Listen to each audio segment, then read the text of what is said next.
Inside of Mountain West Baseball Academy in South Jordan, the ball hitting the mitt could be heard Monday morning. In the mornings, it's the pro guys, so we have a bunch of professional guys here. We host youth teams, so we got 7 to 14-year-old kids here every day working out. Kavin Kais has been an employee at the Mountain West Baseball Academy for 7 years. Are you with Brewers? He's also a former player himself, spending a year in the Seattle Mariners organization after being drafted back in 2014. I think baseball's a lot better around here than people give it credit. We have good players. Nearly 2 weeks ago, the Larry H. Miller Group and Big League Utah said they hosted executives with the Oakland Athletics, demonstrating they could accommodate their ballpark needs.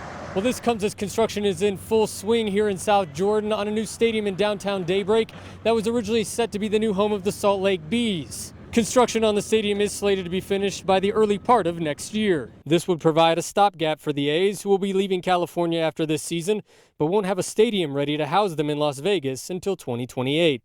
Kai spoke about the potential impact getting the A's could have, especially on the youth. I think it'd have a big impact. I think those kids would really want to go to those games and see them play. The advantage is they're here temporarily, so the newness effect is going to be the dominant thing anyways. David Berry, a professor of economics at Southern Utah University, has published about 90 academic articles and a handful of books on sports economics over the past 3 decades. When it comes to sports, they're not something that creates economic growth.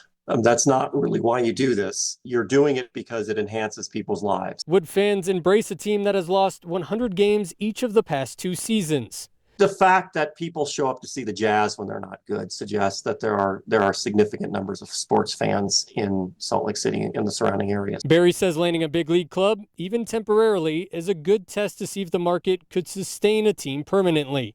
He also believes it could help in landing a pro team in another sport, as Utah makes a power play for an NHL team to drop a puck here in the future. If you look at the size of the Salt Lake market and you consider the surrounding areas, it is at least as big as a number of places that have 2 or 3 or 4 teams. In South Jordan, Chris Arnold, Fox 13 News, Utah.